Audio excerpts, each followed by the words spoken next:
One. Hello, race fans. Welcome to another Race Face Drive-In 5 podcast here on raceface.tv. Jacob Seelman in the host chair as usual. We've got Cassidy Hinds back with us from Colorado out on the late model scene. And it, I hate these drive-in fives where it's like a good. I feel like it's good news, bad news. Good news, you're here, things are good, you're healed up. Bad news, that means you uh, had a little bit of a sketchy ride during your opening race of the season out at Tucson Speedway a couple months ago. So Chilly Willy weekend back in January did not go according to plan at all. Got through night one with the top 10. We thought to ourselves, maybe this will be okay. We're just starting off slow. And then it kind of all fell apart. Tell everybody what happened and kind of what you've been dealing with the last little bit. Yeah, so Chilly Willy weekend was rough to say the least. We had just gotten a brand new car back in November and put it all together for the race in Tucson for January. We're trying to get it all figured out, and it's a new car. You get new car blues. Don't know how it works. Don't like you need to figure it out, right? So night one, we were like, okay, top 10 is good. Figuring it out. We're gonna go out for night two and get better. And we were getting better. I was in sixth halfway through the race. And then on a restart, my throttle got hung. And the throttle gets hung. There's nothing that you can do about it. You can't turn the wheel. You can't hit on the brakes hard enough. Just you Um, just hang on and wait to hit. yep, yep. And that's what I did. I just like jammed on the brakes and hung on and just Hit a braced for wall. impact, basically. Yeah. Yeah, It was rough. The car is in pieces. It was pretty much totaled at that point. Um, the engine survived, thank that's goodness. good. The car, the chassis itself technically survived. We just got it back from Michigan where we got a front clip, a rear clip, and the right side bars put back on it. So basically everything except for the center section was bent. Um, and that was rough, but it's home now. We're gonna get it powder coated and then we're gonna get it back together. Massage on it and get it ready for I know now it's a little bit of a breather, but I don't I would say I guess I don't expect if Tucson has any racing in April, probably a little bit optimistic to think that that's going to be possible. You sounded like when we talked right before this that we're looking more towards the Colorado National season starting up in May. By the time you'll feel good about it being ready.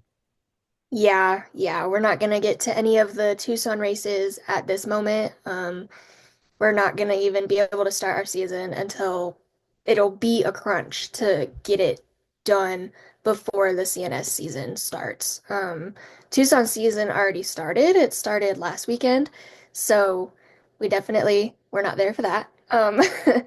But yeah, it'll be a crunch to get it done, but it'll be good. So I was going to say, just looking at the schedule real quick here. So the target then would be May 3rd for the CNS opener. Yeah. Hopefully, well, hey, there's still almost 2 months between now and then, so we got time. I'm going to stay optimistic about that. Um, just from a standpoint, obviously, I sit from the standpoint of I've worked with a lot of drivers, talked to a lot of drivers, but obviously not been behind the wheel like you guys have. What is that feeling like when you're in that moment, you realize the throttle's not coming back to you, and you have about a second and a half, if that, to realize, oh, this is going to hurt before it hurts. Honestly, I don't know. So many people ask me like if I was scared, and I wasn't scared.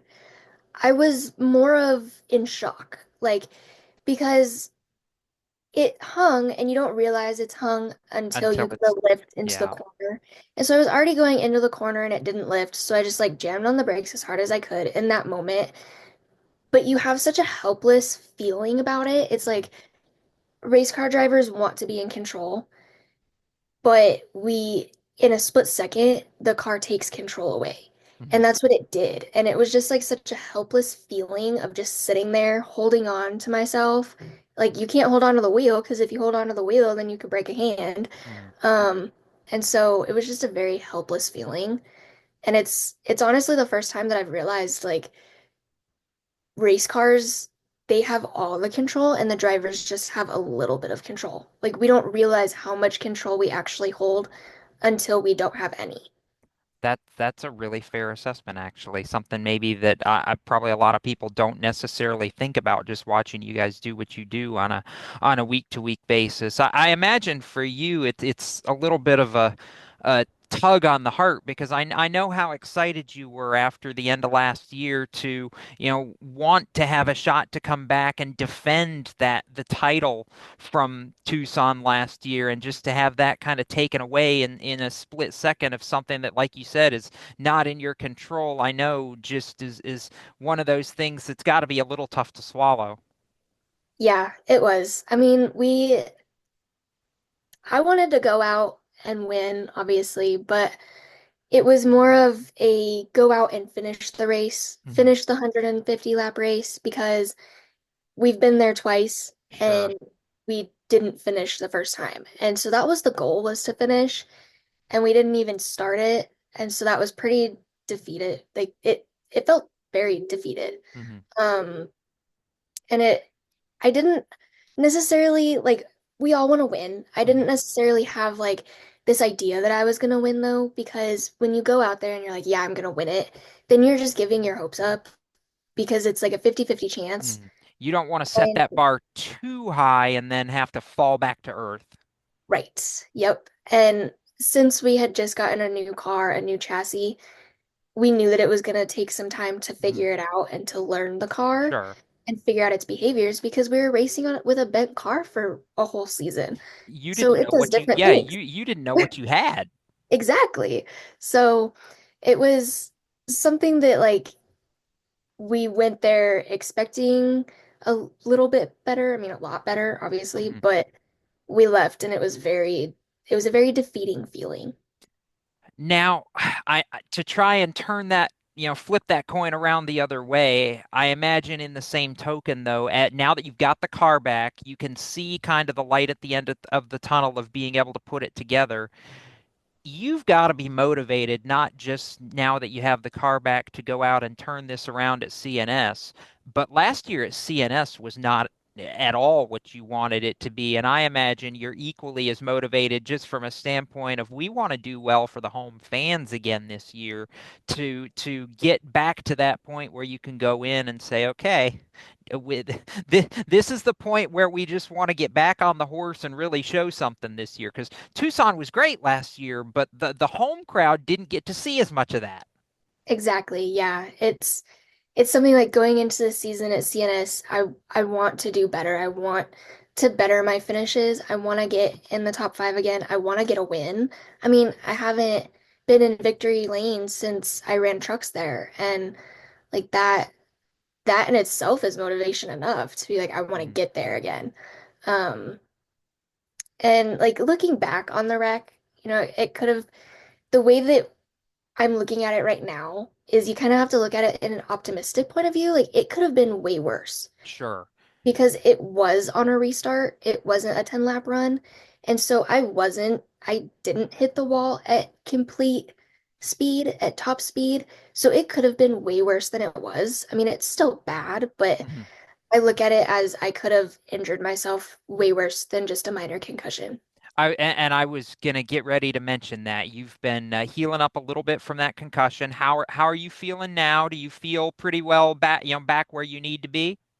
Yeah, I'm doing good. It took about 2 or 3 weeks to get back to normal completely. And it was kind of a slower process because when I got home from the race, then I figured out I had a concussion and I started school that week Oh, and everything is online.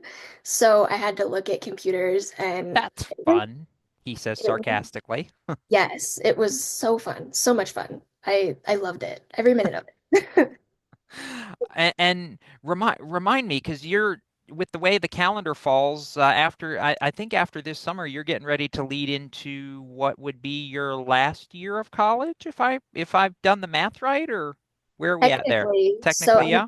graduating in May with my bachelor's, and then Okay. I'm starting the master's program in August. Okay. Look at Yeah. you. And then I'll graduate with my master's sometime in 2026. Look at you. Well, bravo in advance. I know we'll have another drive-in five or two before the time that you actually graduate, but that's exciting to know that that's coming up in addition to the start of the CNS season. So a lot of good things to look forward to, which is really exciting even given the circumstances. So before we wrap up, I know obviously as always, lots of people to thank, lots of people that go into not just helping you have the resources to put the car back together but put the car on the racetrack at all. So give a shout out to all them. Yeah, I'd like to thank Race Face Brand Development for one, Frontier Restoration, Fort Worth Screen Printing, Commit to Fitness, the Pineapple Pump Project, Matco Tools, the Friends of Jacqueline Foundation, and everybody else who makes this possible. And I'm curious, speaking of that, we've not had a chance to talk about it in a while, but have you got anything on the horizon, or are you hoping to be able to get something on the horizon with Friends of Jacqueline this summer? Yeah, we're hoping to. My adoptees have, they're either moving or out of state or they already moved. I don't remember which one it is, but we're gonna try and do something with them here soon. That's awesome. And Yeah. I know Dennis has talked about this year, particularly out there near where you guys are at in Colorado. I know they're looking at trying to get some new adoptees into the program. So Awesome. I know, Yes. I know, They love I was going to say, I know there's some hope and they love having you involved. So, it. Yes. all right, Cassidy, always a pleasure. We'll let you, I know you're pretty involved with you and your mom and dad getting the car back together now that it's back to you. So we'll look for updates on that on social and plan on talking to you again when CNS gets a little closer here in a couple of weeks. Thank you. That's Cassidy Hinds. This is Jacob Seelman. This has been a Race Face Drive-In 5 podcast. We'll see you next time on raceface.tv, where you can tune in every day for the latest in the world of motorsports.